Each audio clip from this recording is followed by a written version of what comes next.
At dawn, a different kind of silence fell across the palaces and training grounds of the Ottoman court.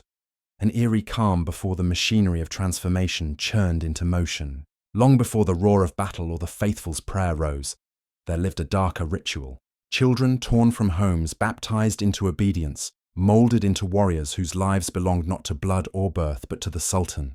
This is the story of an empire that tried to engineer its own perfection. What you're about to hear is not a legend. It is a cold design and horror. To understand Ottoman super soldiers, we must begin with devshirme, the blood tax. It began as a levy on Christian households in the Balkans. Every few years, the empire's agents marched through villages, selecting boys between roughly 7 and 20, unmarried, healthy, standing out. Their families wept. Some resisted. Some offered bribes. Many were dragged away in chains. Their world dissolved in a day. These boys were not simply enslaved. They were remade. Once taken, they were severed from everything: their language, their parents, their faith. They were converted to Islam. They were stripped of identity. They were handed over to the state. From child to ornament to weapon, they were thought of less as people than as assets. Inside the palace and barracks, the transformation began by breaking them down. The devshirme boys faced harsh discipline, unyielding routines, and constant competition. They ate less, slept less, learned more. They were drilled in obedience, valor, and self-control. The idea was brutal. Cultivate soldiers who owe nothing to clan or kin, who stand at the Sultan's command alone. Over the decades, this system gave rise to the janissaries, the elite corps whose loyalty was only to the throne. But there was another layer, a breeding calculus, whispered in corridors, traced in genetic hopes. What if you could not just train warriors but breed them? What if you could select, pair, and pressure lineage itself to produce men stronger, sharper, more deadly? It is here that the line between state and experiment blurs, between ideology and madness. Historical sources are murky. There is no definitive archive that states we cross the line into genetic design.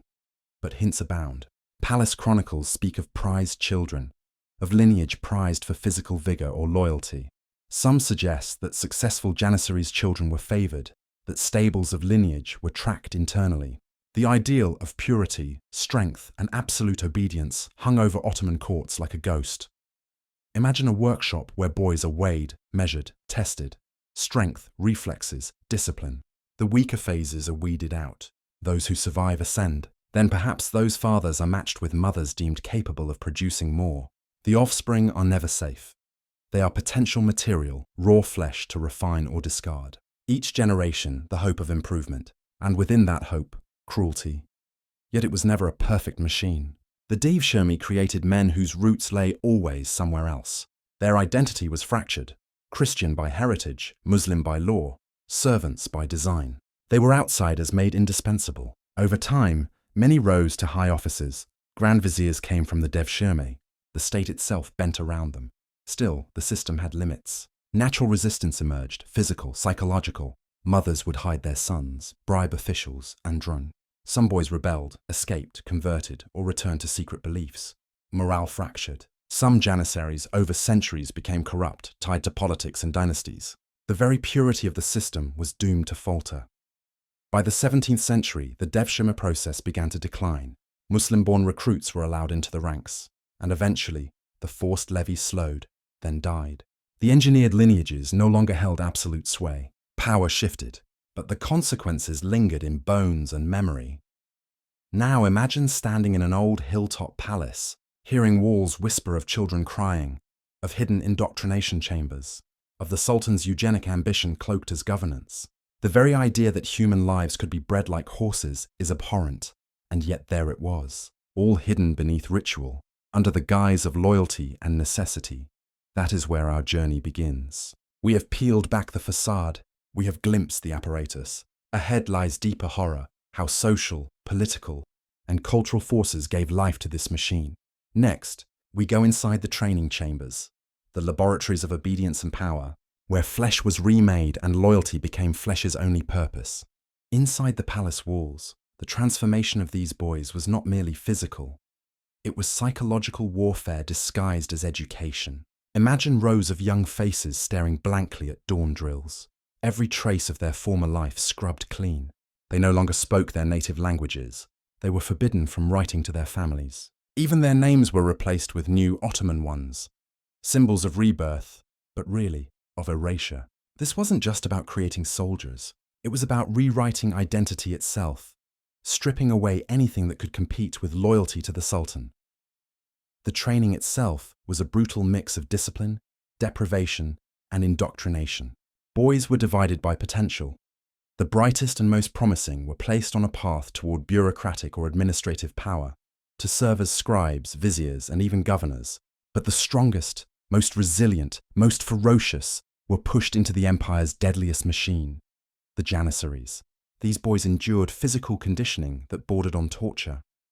Endless marches with heavy loads, sleepless nights of watch duty, sparring until their bodies bled. Pain wasn't a byproduct of training. It was the point. Through pain, individuality was shattered, and what remained was obedience. But the empire understood something deeper, that raw strength alone didn't win wars. A soldier who fights out of anger is dangerous, but a soldier who fights out of devotion is unstoppable. And so, woven into the physical training was a web of ideology. The boys studied the Quran, Ottoman history, military tactics, and poetry glorifying the Sultan. They were taught that their existence was part of a divine mission, that their loyalty was not merely to a man, but to a cosmic order. They were the sword of God, the chosen few destined to carry civilization to the corners of the earth. It's hard to overstate the effectiveness of this approach. The devshirme system didn't just train fighters, it created zealots, men whose sense of self was inseparable from the empire itself. When they marched as extensions of the Sultan's will. When they killed as instruments of divine justice. And because they had no family ties, no tribal loyalties, no claim to land or inheritance, there was nothing to divide their allegiance. They were, quite literally, human weapons. And yet, behind the empire's success lay a darkness even deeper, one that touched the realm of human breeding itself. While official records rarely speak openly of it, scattered accounts and whispers from Ottoman court chronicles suggest a chilling truth. The state didn't just train its soldiers, it sought to breed them. Elite janissaries, those who showed exceptional skill or loyalty, were sometimes granted permission to marry women chosen for their physical health, intelligence, or lineage. These unions were not romantic, they were calculated. The empire hoped that pairing its most formidable soldiers with women of ideal traits would produce stronger, more capable offspring.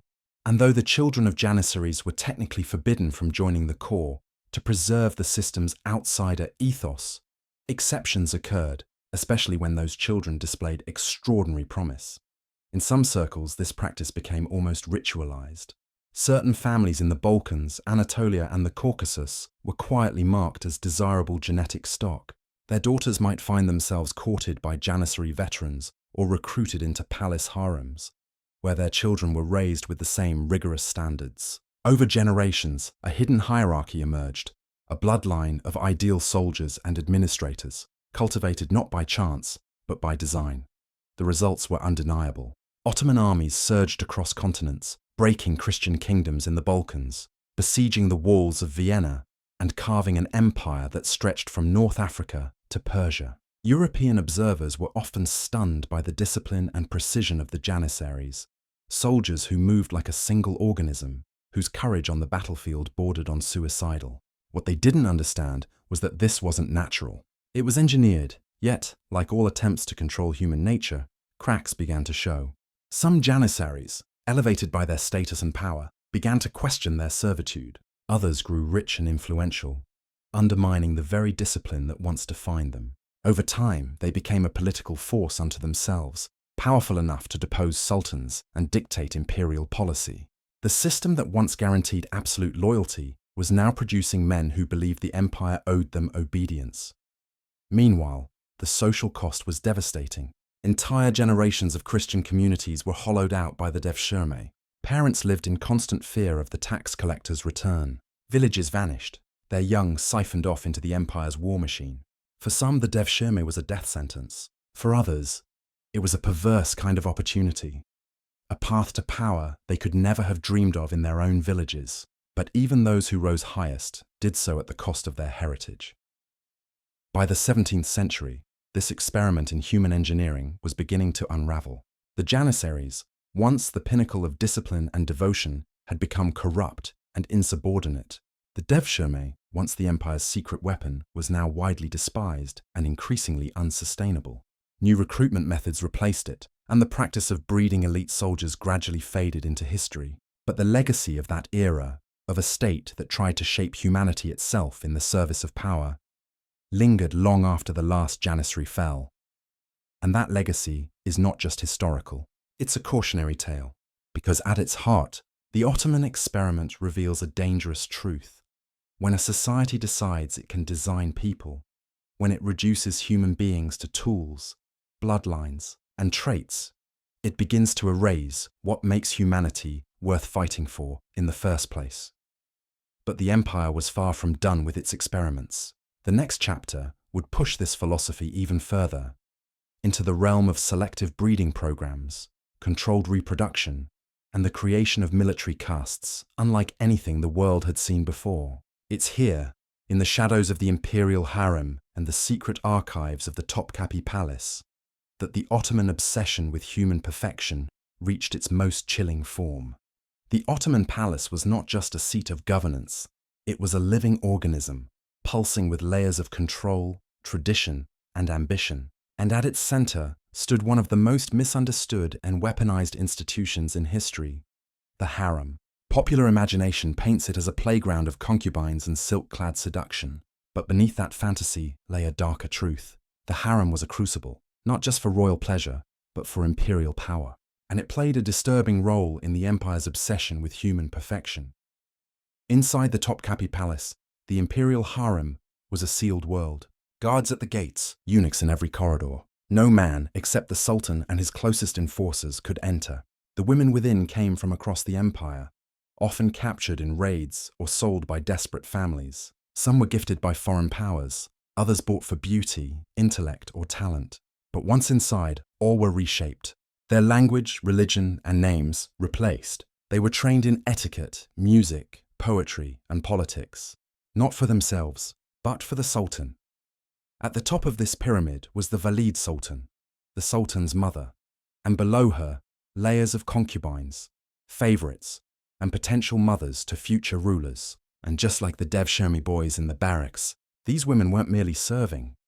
They were being selected, groomed, evaluated, in a hidden, unofficial eugenics program that aimed to birth sons worthy of ruling the known world. Each woman was assessed not just for beauty, but for temperament, intelligence, and health. Chroniclers tell of women who were dismissed or demoted for minor imperfections, a short temper, a weak constitution, a perceived lack of grace. Those who impressed were promoted, brought closer to the sultan, and if chosen, they entered his bed, not as lovers, but as vessels for the empire's next leader. This wasn't romance, it was breeding. Sultans took their role seriously. Many kept detailed records, physical traits of their concubines, the health of their children, the mental acuity of potential heirs. Over time, patterns emerged. Sons born to certain women were favored, their mothers elevated. The genetic puzzle was always shifting. Who could produce the strongest, the smartest, the most obedient future sultan? Now imagine the pressure inside those gilded chambers. For every woman, her survival and status depended on the child she might bear. Girls born to concubines were often married off for alliances, but boys were gold, boys could rule. And so, pregnancies were closely monitored, births recorded with fanfare or silence. A stillborn child could mean disgrace. A healthy prince meant protection, influence, even revenge, but it didn't end there. Even after a prince was born, the process of shaping him began immediately. Wet nurses were selected for their health and loyalty. Tutors drilled him in Quran, law, strategy, and poetry. His diet was monitored, his companions vetted. He wasn't raised by his mother alone, but by an army of handlers designed to mold him into the empire's ideal. The stakes were enormous. One day, this boy might inherit the world's most powerful Islamic empire, or he might die at the hands of a half-brother, because in the Ottoman system, only one son could rule. Succession was a blood sport. Brothers often killed each other, or were executed upon the father's death, to prevent civil war. That made the breeding stakes even higher. Every woman knew her son might rise to glory, or be strangled in the night. And so the harem became not just a sanctuary of beauty, but a battlefield of silent war. Poisonings, alliances, spies, power plays behind the curtains. Women wielded influence through whispers, through children, through games of legacy. And all the while, the empire moved forward, driven by this quiet but relentless quest for the perfect ruler. But not all experiments yielded power. Sometimes, the obsession with engineering genius produced monsters. Sultan Ibrahim, known to history as Ibrahim the Mad, was born in the gilded cage of the harem, raised under the strict protocols of imperial protection.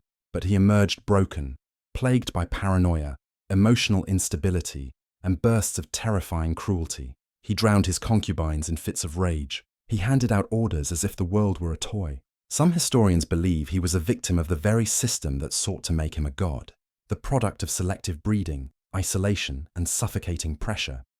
Because no amount of calculation can truly predict what a human mind will become.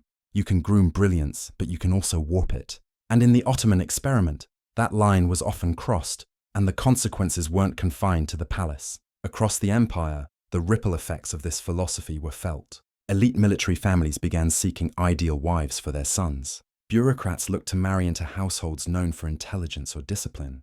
A cultural obsession with producing better children took root, often reinforcing class, gender, and ethnic hierarchies. And yet, beneath the surface of power and perfection, something else was happening: human cost. Because for every prince who rose, a dozen others died. For every woman elevated, dozens more vanished, used, discarded, erased. Behind the statistics were real people, whose lives were dictated by the empire's dream of perfection, and this dream didn't end with people. The Ottomans also applied this philosophy to animals, breeding massive war horses with specific bone structures, falcons with razor-sharp instincts, and dogs trained for siege warfare.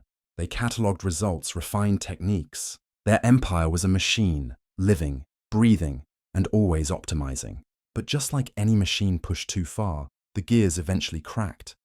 So what happens when a society tries to manufacture greatness? When the desire for control eclipses empathy? You get power, yes, you get the empire, but you also get madness, suffering, collapse, because humans aren't algorithms. They can't be perfectly shaped without something being broken in return.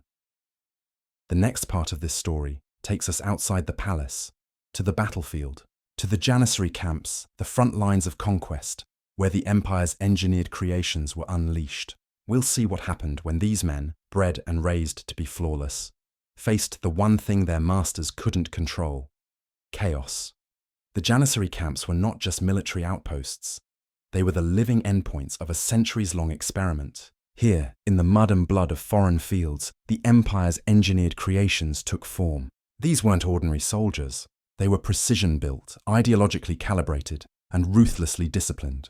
Raised from stolen childhoods and sculpted through pain, the janissaries marched as one, not because they were forced to, but because they knew no other life. And when they marched, the world trembled. Imagine standing on the walls of a European city, hearing the dull thunder of synchronized boots in the distance. 10,000 men moving with eerie coordination. Their uniforms are perfect. Their silence is chilling. The janissaries were not loud. They didn't chant or boast. They advanced with the calm of inevitability, as if conquest were a law of nature and they were merely fulfilling its will. On the battlefield, they were terrifying. They didn't break ranks. They didn't retreat. Trained to ignore fear and suppress pain, they held formation through cannon fire, arrow storms, and brutal melee. When others ran, the janissaries advanced. When others died in chaos, they died in symmetry. To European observers, they seemed more machine than man, death in human shape. But it wasn't just their discipline that made them fearsome. It was their belief. These soldiers didn't fight for plunder or fame or even family. They fought for an idea: that they were the arm of divine justice, the sword of the empire, the enforcers of history's correct path. Indoctrinated from childhood, they believed their victories were righteous, that their defeats were impossible, and in that belief, they became something more dangerous than any army. Fanatics forged from obedience. Their very existence was designed to shock. In a world of hereditary knights and tribal warriors, the janissaries stood apart. They had no last names, no bloodlines, no property, only rank, skill, and proximity to the Sultan's favor. It was a meritocracy enforced by brutality. Fail, and you disappear. Succeed, and you might rise to command. But even then, your life was not your own. You served until death. And even that could come early, at the empire's convenience. Yet for all their glory, the janissaries carried within them the seeds of their own undoing. You cannot mold men like clay without eventually hardening the cracks. Over time, their victories bred arrogance. Their proximity to power fed ambition, and the same discipline that made them invincible on the battlefield began to crumble in the capital. Janissaries started trading favors, accepting bribes, and marrying into wealth. Their celibacy oath was quietly ignored. They began to see themselves not as servants of the Sultan, but as guardians of the throne, and eventually as kingmakers. The first coups came subtly, a whisper here, a refusal to mobilize there. But soon they grew bolder. In the 17th century alone, the janissaries deposed multiple sultans, installed puppets, and effectively ran the empire from the shadows. The Frankenstein's monster had turned on its creator. But even as they rotted from within, their reputation endured. European armies still feared them. Balkan villages still remembered the sound of their march. And inside the empire, young boys still dreamed of donning the white turban, not as a burden, but as a ticket to unimaginable power. And so the experiment limped on. Reforms were attempted, restrictions tightened, but nothing could restore the purity of the early days. The janissary corps, once the empire's most precise instrument, became bloated, corrupt, and uncontrollable. They resisted modernization, sabotaged new tactics, and when threatened, they revolted, burning cities, killing reformers, and plunging the empire into chaos. By the 19th century, the Ottoman Empire had become a shell of its former self. Its borders shrank, its prestige evaporated, and still the janissaries remained, a symbol of past glory and present dysfunction. The final blow came in 1826, in what would be known as the Auspicious Incident. Sultan Mahmud II, fed up with their interference, ordered their barracks surrounded. Cannons were wheeled into place. The order was given. Thousands of janissaries died that day, not in glorious battle, but in smoke and fire at the hands of their own empire. With their fall, the centuries-long dream of engineered perfection came to an end. The empire would never again attempt to breed its ideal soldiers. The devshirme was dead. The harem's calculations had failed. The janissary name became a cautionary tale, proof that no amount of control can contain the human spirit forever. But what remains is not just history. It is a question. What are we willing to sacrifice in the name of greatness? The Ottoman experiment offers one answer. An empire once led the world in science, architecture, and conquest. But it also led the world in designing humans like tools, in seeing lives as means to an end, in mistaking obedience for excellence. And so it leaves us with a warning. No system, no matter how efficient, can outpace the decay of the soul. You can engineer victory, you can train the body, but the human mind, the heart, will eventually rebel. One last chapter remains. Because while the janissaries have fallen, the ghost of the devshirme lingers in our modern world, in surveillance, in social engineering, in the quiet ways institutions still try to mold us. The Ottoman story is over, but its shadow still walks beside us. The janissaries are gone, their barracks burned, their bodies are buried under the weight of history and empire, but the machinery that built them, the philosophies, the experiments, the belief that human beings could be designed, repurposed, perfected, that machinery never truly died. It simply changed form, because the devshirme wasn't just an Ottoman institution. It was an idea, the idea that people could be broken and rebuilt in the service of power. And that idea lives on, not in sword and fire, but in algorithms and silence. Look around. Governments today may not march into villages to seize children, but they do shape minds from birth. Schools, social media, and entertainment, each a tool of influence. Your tastes, your values, your sense of worth, increasingly curated by unseen hands. Your feed is a classroom, your attention a commodity. And in this new world, obedience doesn't wear a uniform, it wears a smile. Think about how early this begins. From childhood, we're told what success looks like, what beauty is, what's desirable, what's normal. And just like the janissaries, we're pushed to conform, not to a sultan's will, but to society's algorithms. The same pattern repeats: suppress the self, reward the loyal, punish deviation. The tools have changed. The goal has not. This is not to say modern systems are as brutal as the Ottoman blood tax, but their subtleties are more dangerous, because when you know you're being controlled, you can resist. But when control feels like choice, when your preferences are shaped before you even recognize them, rebellion becomes nearly impossible. And so the story of the janissaries is not just one of past violence. It's a parable for now. Every empire finds its own version of the devshirme. Every regime discovers its janissaries, those who will enforce the system, protect its myths, die for its illusions. Whether through doctrine or data, breeding or branding, the aim is the same: to build perfect servants, loyal, efficient, unquestioning. But perfection is a myth. The cost is always too high. The Ottomans paid it in blood and silence. Generations of children lost, families shattered, entire cultures bent to the wheel of imperial ambition. And in the end, the machine broke itself. The empire that engineered soldiers to conquer the world could not save itself from decay, because engineered obedience breeds resentment, because loyalty without love becomes tyranny. Because when you strip away identity, you don't create unity, you create hollow shells waiting to crack. And yet, despite the collapse, the ambition remains seductive. Even today, we see echoes in military academies obsessed with uniformity, in education systems that punish creativity, in corporations that treat people as cogs, in states that demand allegiance at the cost of truth. Each is a new version of the old machinery. So what can we learn? First, that greatness built on suffering is fragile. The Ottomans built one of history's greatest armies, and in doing so, planted the seeds of rebellion and ruin. Second, that no amount of control can truly erase the human spirit. The janissaries rebelled, the mothers resisted, the system cracked. In every generation, someone remembered what was stolen and whispered it back into the world.